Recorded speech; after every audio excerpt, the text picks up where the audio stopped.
Здравствуйте, мои дорогие друзья, гости и подписчики моего канала, любители выращивания комнатных растений. В этом видео я вам расскажу, как подкормить Замио Колькас, если вдруг он остановился в росте или вообще практически не растет, стоит на месте. Вот вы видите сейчас растения, которые были высажены в одно и то же время, укоренялись в одно и то же время. С помощью листа я их укоренял. У меня есть отдельное видео на канале, можете посмотреть, как я это делал. Вот эти все растения, они одного возраста. Но обратите внимание вот на это растение. Здесь несколько растет в одном горшке, сразу листочков было посажено, укорененных. Вот посмотрите его развитие. Развитие вот этого растения тоже. И вот два растения, которые практически совсем остановились в росте. Очень интересное такое явление, оно бывает, и его, в принципе, можно нейтрализовать и подстегнуть растение Замио Колькас к росту, даже несмотря на то, если на дворе зима и, казалось бы, растение спит, отдыхает. Ничего подобного, Замио Колькас хорошо очень растет и в зимний период, несмотря на то, что, казалось бы, у нас короткий световой день, более прохладные условия, все равно это растение можно подстегнуть к росту, активировать его рост, и оно очень хорошо отзывается на эту подкормку. Ну вот смотрите, вот листочек, он уже вот даже немного начал желтеть, но сейчас я его немножко подкопаю, и вы посмотрите, какой там хороший клубенек на рост. То есть растение абсолютно живо. Вот он клубенек, корешки вниз уходят, то есть оно хорошо держится, не выскакивает, но почему-то вот, нет у него новых ростков. Давайте сейчас вот это также посмотрим, второе растение. У него такая же точно картина. Сейчас я его подкопаю, вот весь клубенек и корешки. Но ростков почему-то молодых нет. Вот видно, корешки хорошие. Также хорошо держится в грунте. Вот, кстати, показатель того, что растение укоренилось, это то, что нельзя его просто взять и вытащить из земли. Держится хорошо корнями. Но молодых побегов нет, в отличие от вот этих растений. Что же в этом случае нужно сделать? Чем подкормить? И если Замио Колькас плохо растет, остановился в росте, это касается как вот таких молодых растений, в том числе и взрослых растений, то единственный, я бы сказал, стопроцентно работающий вариант в этом случае – это подкормка монокалий фосфатом. Но самое главное – знать пропорции, как подкормить.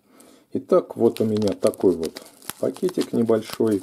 Монокалий фосфат имеет такую вот мелкую здесь структуру, практически он перемолот в порошок.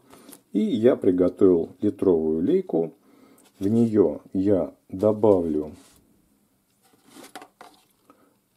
половину чайной ложечки монокалий фосфата.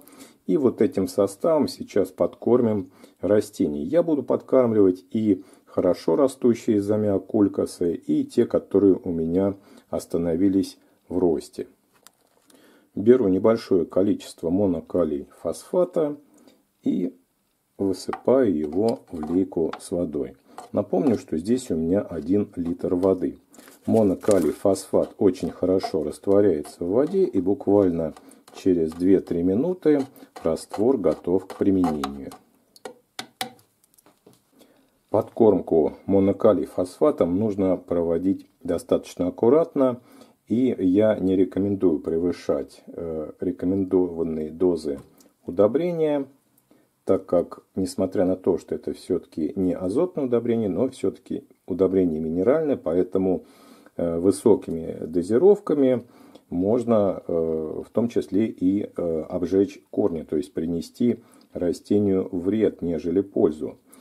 На такой вот небольшой горшок объемом 250 мл я примерно поливаю около 50 мл раствора монокалий фосфата.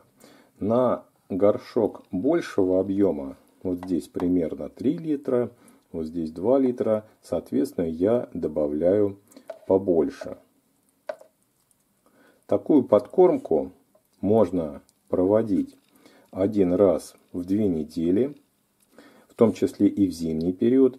Но будьте внимательны, если вы проводите полив и одновременно подкормку замиокулькаса, у него должны быть очень хорошие дренажные отверстия, должен быть внизу горшка насыпан керамзит, как дренирующий слой, чтобы просто-напросто не залить растения, особенно в зимний период, потому что в зимний период многие растения не любят чрезмерный полив, а также чрезмерную подкормку. Но вот если ваш замиокулькас остановился в росте, то можно сделать вот таких 2-3 подкормки с интервалом в 2 недели.